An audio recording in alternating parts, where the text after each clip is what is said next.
היי, דניאל, מה העניינים? אח שלי, מה קורה? אני מחפש אותך, אתה לא עונה לי לטלפון, אתה לא זמין. כי אין לי, הם שלחו לי הודעה שאני לא יכול להתקשר.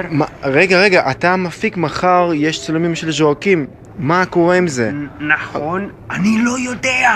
אמרתי, אני לא, אין לי איפה לישון. שאלתי את רנן. שנייה. שאלתי את... מתי מתחילים מחר לצלם? מתי צריך להיות על הסרט? מחר יש הסעות. אין הסעות! אין הסעות? מה זאת אומרת? איך השחקנים מגיעים? כי אין לי טלפון. התקשרתי לאורנג', אמרתי לג'ואקים. שנייה, דיברת עם אוטופיה לגבי העדשה שאני צריך? 35. 35? אבל זה לא ככה, צריך תאורה מלמעלה, זה לא עובד. אז מה? אח שלי. רגע, אז מה קורה מחר? אני לא יודע. רגע, דיברת עם השחקנים שהם לפחות מתי הם צריכים להגיע לסט? איזה שחקנים?